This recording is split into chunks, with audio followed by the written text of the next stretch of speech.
প্রভু হে, তুমি ছাড়া কোনো উপাস্য নাই, তুমি মহাপবিত্র, আমি পাপী, আমি গুনাহগার, আমায় ক্ষমা করো। প্রভু হে, তুমি ছাড়া কোনো উপাস্য নাই, তুমি মহাপবিত্র, আমি পাপী, আমি গুনাহগার, আমায় ক্ষমা করো। প্রভু হে, তুমি ছাড়া কোনো উপাস্য নাই, তুমি মহাপবিত্র, আমি পাপী, আমি গুনাহগার, আমায় ক্ষমা করো।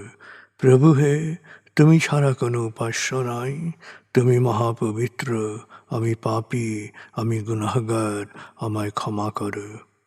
প্রভু হে, তুমি ছাড়া কোনো উপাস্য নাই, তুমি মহাপবিত্র, আমি পাপী, আমি গুনাহগার, আমায় ক্ষমা করো। প্রভু হে, তুমি ছাড়া কোনো উপাস্য নাই, তুমি মহাপবিত্র, আমি পাপী, আমি গুনাহগার, আমায় ক্ষমা করো। প্রভু হে, তুমি ছাড়া কোনো উপাস্য নাই, তুমি মহাপবিত্র, আমি পাপী, আমি গুনাহগার, আমায় ক্ষমা করো। প্রভু হে, তুমি ছাড়া কোনো উপাস্য নাই, তুমি মহাপবিত্র, আমি পাপী, আমি গুনাহগার, আমায় ক্ষমা করো। প্রভু হে, তুমি ছাড়া কোনো উপাস্য নাই, তুমি মহাপবিত্র, আমি পাপী, আমি গুনাহগার, আমায় ক্ষমা করো। প্রভু হে, তুমি ছাড়া কোনো উপাস্য নাই, তুমি মহাপবিত্র, আমি পাপী, আমি গুনাহগার, আমায় ক্ষমা করো। প্রভু হে, তুমি ছাড়া কোনো উপাস্য নাই, তুমি মহাপবিত্র, আমি পাপী, আমি গুনাহগার, আমায় ক্ষমা করো। প্রভু হে, তুমি ছাড়া কোনো উপাস্য নাই, তুমি মহাপবিত্র, আমি পাপী, আমি গুনাহগার, আমায় ক্ষমা করো। প্রভু হে, তুমি ছাড়া কোনো উপাস্য নাই, তুমি মহাপবিত্র, আমি পাপী, আমি গুনাহগার, আমায় ক্ষমা করো। প্রভু হে, তুমি ছাড়া কোনো উপাস্য নাই, তুমি মহাপবিত্র, আমি পাপী, আমি গুনাহগার, আমায় ক্ষমা করো। প্রভু হে, তুমি ছাড়া কোনো উপাস্য নাই, তুমি মহাপবিত্র, আমি পাপী, আমি গুনাহগার, আমায় ক্ষমা করো।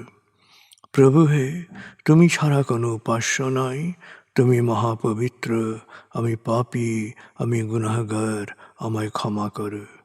প্রভু হে, তুমি ছাড়া কোনো উপাস্য নাই, তুমি মহাপবিত্র, আমি পাপী, আমি গুনাহগার, আমায় ক্ষমা করো। প্রভু হে, তুমি ছাড়া কোনো উপাস্য নাই, তুমি মহাপবিত্র, আমি পাপী, আমি গুনাহগার, আমায় ক্ষমা করো।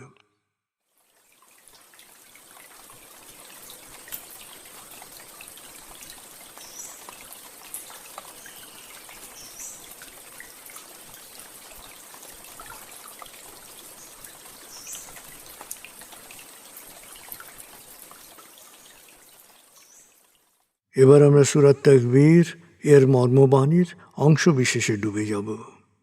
তারপর ডুবে যাব আজকের জন্য নির্ধারিত সূরার তেলাওয়াত ও মর্মবাণীতে। 81 সূরা তাকবীর। দয়াময় মেহেরবান আল্লাহর নামে।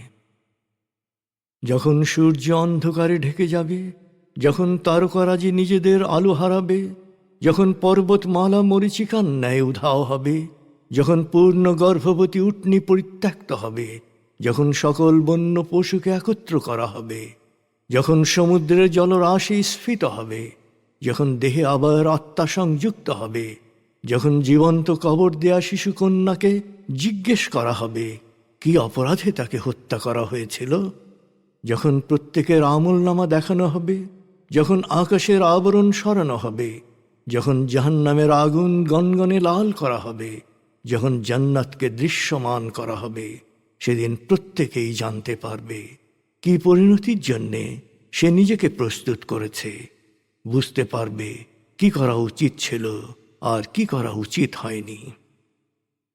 সাক্ষী আবর্তনশীল নক্ষত্র, কক্ষপথে দৃশ্যমান গ্রহসমূহ যা এক সময় অদৃশ্য হয়, সাক্ষী রাতের অবসান মুহূর্ত এবং প্রভাতের আগমন কাল।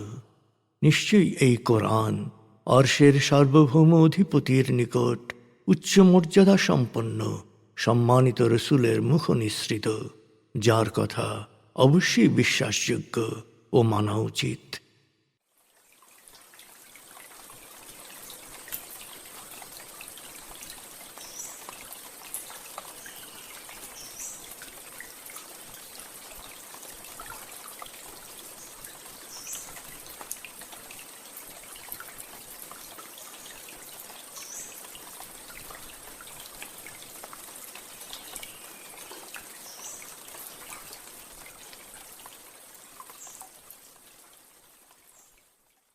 এবার আমরা সূরা মারিয়াম ৬৬ থেকে ৯৮ আয়াতের তেলাওয়াত ও মর্মবাণীর গভীরে ডুবে যাব। ১৯ সূরা মারিয়াম। বিসমিল্লাহির রহমানির রহিম। ويقول الإنسان أإذا ما مت لسوف أخرج حيا أولا يذكر الإنسان أنا خلقناه من قبل ولم يك شيئا فوربك لنحشرنهم والشياطين ثم لنحضرنهم حول جهنم جثيا ثم لننزعن من كل شيعة أيهم أشد على الرحمن عتيا ثم لنحن أعلم بالذين هم أولى بها صليا وإن منكم إلا واردها كان على ربك حتما مقضيا ثم ننجي الذين اتقوا ونذر الظالمين فيها جثيا وإذا تتلى عليهم آياتنا بينات قال الذين كفروا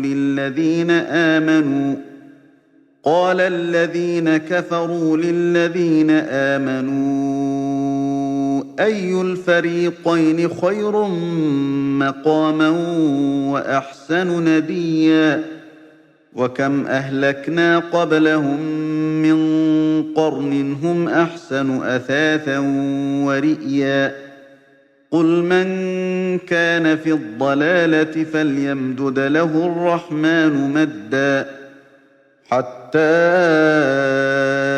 إذا رأوا ما يوعدون إما العذاب وإما الساعة فسيعلمون من هو شر مكانا وأضعف جندا ويزيد الله الذين اهتدوا هدى والباقيات الصالحات خير عند ربك ثوابا وخير مردا أفرأيت الذي كفر بآياتنا وقال لأوتين مالا وولدا أطلع الغيب أم اتخذ عند الرحمن عهدا كلا سنكتب ما يقول ونمد له من العذاب مدا ونرثه ما يقول ويأتينا فردا واتخذوا من دون الله آلهة ليكونوا لهم عزا كلا سيكفرون بعبادتهم ويكونون عليهم ضدا ألم تر أنا أرسلنا الشياطين على الكافرين تؤزهم أزا فلا تعجل عليهم إنما نعد لهم عدا يوم نحشر المتقين إلى الرحمن وفدا ونسوق المجرمين إلى جهنم وردا لا يملكون الشفاعة إلا من اتخذ عند الرحمن عهدا وقالوا اتخذ الرحمن ولدا لقد جئتم شيئا إدا تكاد السماوات يتفطرن منه وتنشق الأرض وتخر الجبال هدا أن دعوا للرحمن ولدا وما ينبغي للرحمن أن يتخذ ولدا إن كل من في السماوات والأرض إلا آتي الرحمن عبدا لقد أحصاهم وعدهم عدا وكلهم آتيه يوم القيامة فردا إن الذين آمنوا وعملوا الصالحات سيجعل لهم الرحمن ودا فإنما يسرناه بلسانك لتبشر به المتقين وتنذر به قوما لدا وكم أهلكنا قبلهم من قرن هل تحس منهم من أحد أو تسمع لهم ركزا দয়াময় মেহেরবান আল্লাহর নামে। এত কিছু জানার পরও মানুষ প্রায়শই বলে, কি বলছো? আমি একবার মারা যাওয়ার পরও আমাকে আবার জীবিত অবস্থায় ওঠানো হবে? কিন্তু মানুষের কি এটা মনে রাখা উচিত নয় যে ইতপূর্বে যখন তার কোনো অস্তিত্বই ছিল না, সেখান থেকে তাকে আমি সৃষ্টি করেছি। সুতরাং তোমার প্রতিপালকের শপথ, মহাবিচার দিবসে আমি অবশ্যই ওদেরকে এবং ওদের প্ররোচক শয়তানদেরকে একত্র করে নতজানু অবস্থায় জাহান্নামের চারপাশে জড়ো করব। এরপর প্রত্যেক দলের মধ্য থেকে দয়াময়ের সবচেয়ে অবাধ্যদের আলাদা করা হবে। তাছাড়া আমি তো জানি ওদের মধ্যে কারা জাহান্নামে নিক্ষিপ্ত হওয়ার সবচেয়ে বেশি যোগ্য। জাহান্নাম সবার সামনেই দৃশ্যমান হবে। এটা তোমার প্রতিপালকের সিদ্ধান্ত। পরে আল্লাহ সচেতনদের আমি উদ্ধার করব আর জালেমদের নতজানু অবস্থায় সেখানে নিক্ষেপ করব। হায়, ওদের কাছে যখনই আমার আয়াতসমূহ সুস্পষ্টভাবে বয়ান করা হয়েছে, তখনই সত্য অস্বীকারীরা বিশ্বাসীদের প্রশ্ন করেছে, আমাদের এ দুই দলের মধ্যে কারা বেশি শক্তিমান এবং সম্প্রদায় হিসেবে কারা শ্রেষ্ঠ? অথচ ওদের আগে কত সম্প্রদায়কেই না আমি ধ্বংস করেছি, যারা সম্পত্তিতে, উপকরণে, জাঁকজমকে ওদের চেয়ে অনেক অগ্রসর ছিল। হে নবী, ওদের বল, যারা বিভ্রান্তিতে লিপ্ত, দয়াময় তাদের প্রচুর অবকাশ দিচ্ছেন যাতে করে তারা তাদের ভুল বোঝার সুযোগ পায়।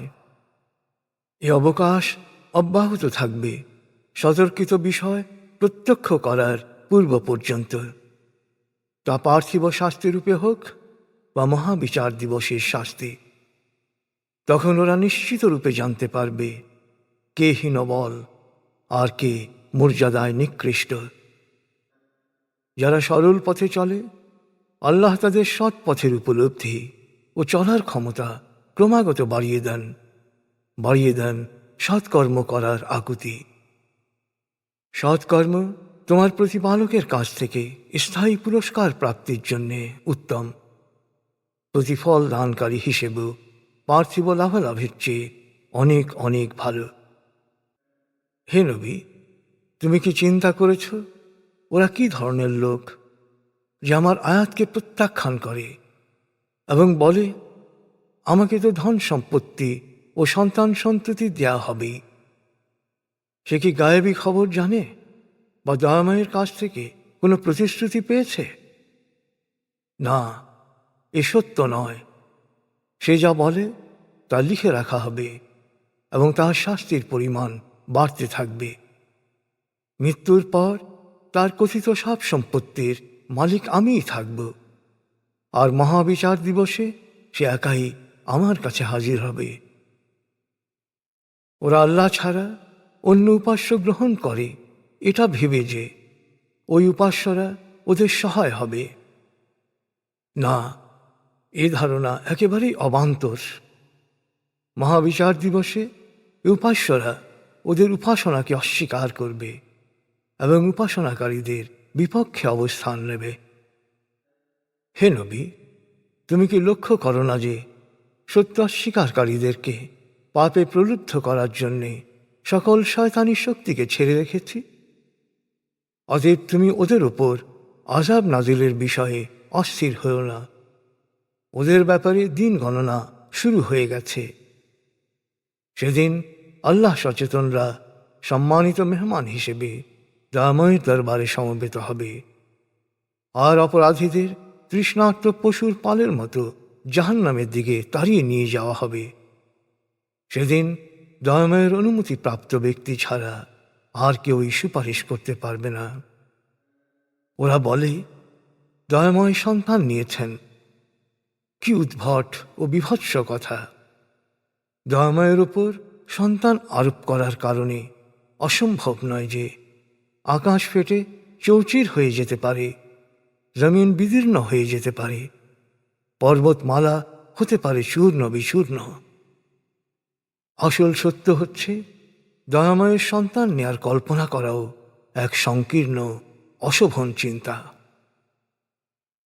মহাকাশ ও পৃথিবীতে এমন কেউ নেই যে দয়াময়ের কাছে দাস হিসেবে হাজির হবে না। সবার ব্যাপারে তিনি জ্ঞাত, সবাইকে নির্ভুল সংখ্যাঙ্কিত করে রেখেছেন। আর মহাবিচার দিবসে সবাই একাকী হাজির হবে তার কাছে। যারা বিশ্বাস স্থাপন করে এবং সৎকর্ম করে, দয়াময় তাদেরকে পরম মমতায় সিক্ত করবেন। এই লক্ষ্যেই কোরআনকে আমি তোমার ভাষায় সহজ করে নাজিল করেছি। হে নবী, ফলে তুমি আল্লাহ সচেতনদের সুসংবাদ দিতে পারবে এবং বিতর্ক ও কলহবাজদের সতর্ক করতে পারবে। ইতিহাস থেকে ওরা শিক্ষা নেয় না। ওদের আগে কত প্রজন্মকে আমি ধ্বংস করে দিয়েছি। তুমি কি এখন ওদের কাউকে খুঁজে পাবে, না ওদের কারো কণ্ঠের ক্ষীণ শব্দ শুনতে পাবে?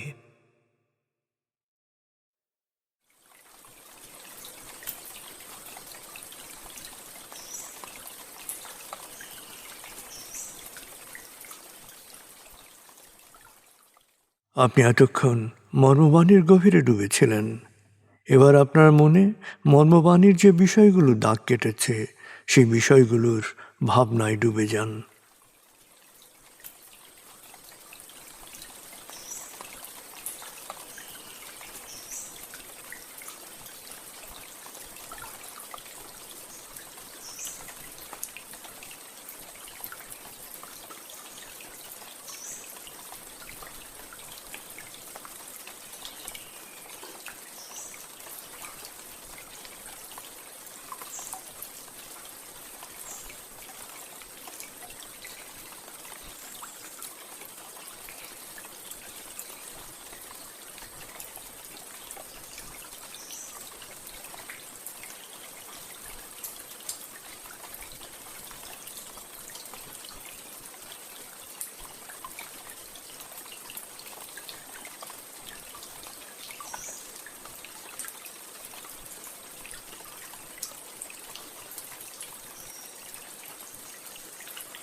এবার আমরা জিকির ও দোয়ার গভীরে ডুবে যাব।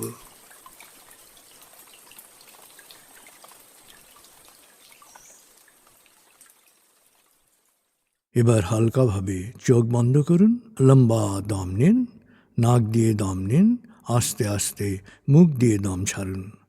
দম নেবেন পেটে, ছাড়বেন মুখ দিয়ে। দম নেওয়ার চেয়ে দম ছাড়তে সামান্য বেশি সময় নিন। দম নিতে নিতে ভাবুন প্রকৃতি থেকে অফুরন্ত প্রাণশক্তি শরীরে প্রবেশ করছে, আর দম ছাড়তে ছাড়তে ভাবুন শরীরের সকল দূষিত পদার্থ বাতাসের সাথে বেরিয়ে যাচ্ছে। নাক দিয়ে দম নিতে নিতে ভাবুন প্রকৃতি থেকে অফুরন্ত প্রাণশক্তি শরীরে প্রবেশ করছে, আর মুখ দিয়ে দম ছাড়তে ছাড়তে ভাবুন শরীরের সকল দূষিত পদার্থ বাতাসের সাথে বেরিয়ে যাচ্ছে। দম নিতে নিতে ভাবুন প্রকৃতি থেকে অফুরন্ত প্রাণশক্তি শরীরে প্রবেশ করছে। দম ছাড়তে ছাড়তে ভাবুন শরীরের সকল দূষিত পদার্থ বাতাসের সাথে বেরিয়ে যাচ্ছে। দম নিতে নিতে ভাবুন প্রকৃতি থেকে অফুরন্ত প্রাণশক্তি শরীরে প্রবেশ করছে, আর দম ছাড়তে ছাড়তে ভাবুন শরীরের সকল দূষিত পদার্থ বাতাসের সাথে বেরিয়ে যাচ্ছে। দম নিতে নিতে ভাবুন প্রকৃতি থেকে অফুরন্ত প্রাণশক্তি শরীরে প্রবেশ করছে, আর দম ছাড়তে ছাড়তে ভাবুন শরীরের সকল দূষিত পদার্থ বাতাসের সাথে বেরিয়ে যাচ্ছে। এবার দম স্বাভাবিক হতে দিন। স্বাভাবিকভাবে নাক দিয়ে দম নিয়ে নাক দিয়ে দম ছাড়ুন। আপনার অঙ্গ শিথিল ও নিষ্প্রাণ হয়ে আসছে। এবার নাক দিয়ে ধীরে ধীরে দম নিয়ে বেশ সময় নিয়ে ধীরে ধীরে নাক দিয়ে দম ছাড়ুন। দম নেওয়ার চেয়ে ছাড়ায় সময় একটু বেশি নিন। ধীরে ধীরে দম নিন, ধীরে ধীরে দম ছাড়ুন। ধীরে ধীরে দম নিন, ধীরে ধীরে দম ছাড়ুন। ধীরে ধীরে দম নিন, ধীরে ধীরে দম ছাড়ুন। ধীরে ধীরে দম নিন, ধীরে ধীরে দম ছাড়ুন। ধীরে ধীরে দম নিন, ধীরে ধীরে দম ছাড়ুন। এবার দম স্বাভাবিক হতে দিন। আপনি এখন দম খেয়াল করুন। বাতাস নাক দিয়ে ফুসফুসে প্রবেশ করছে, আবার বেরিয়ে আসছে। আপনার পুরো মনোযোগ নাকে দমের প্রবেশ পথে দিন। বাতাস স্বাভাবিক যাওয়া আসা করুক, আপনি শুধু দম খেয়াল করুন।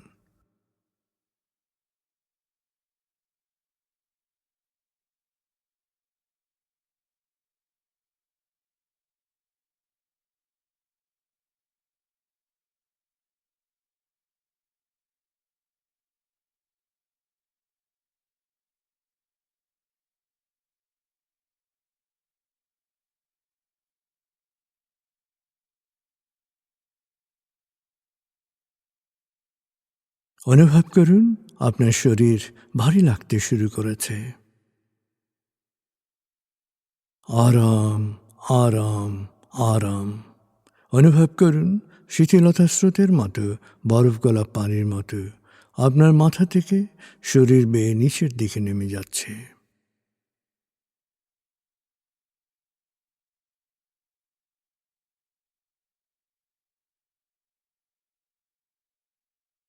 আপনি এখন পুরোপুরি শিথিল। শিথিলায়নের গভীর স্তরে প্রবেশ করেছেন আপনি। আপনার ব্রেন ওয়েভ বিটা স্তর থেকে নেমে গেছে আলফায়। মনের বাড়ির পথে আপনি এখন আলফা স্টেশনে এসে পৌঁছেছেন।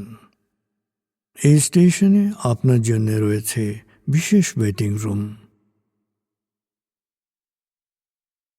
আলফা স্টেশন থেকে আপনি এখন মনের বাড়িতে যাচ্ছেন। আমি গণনা শুরু করছি। 19,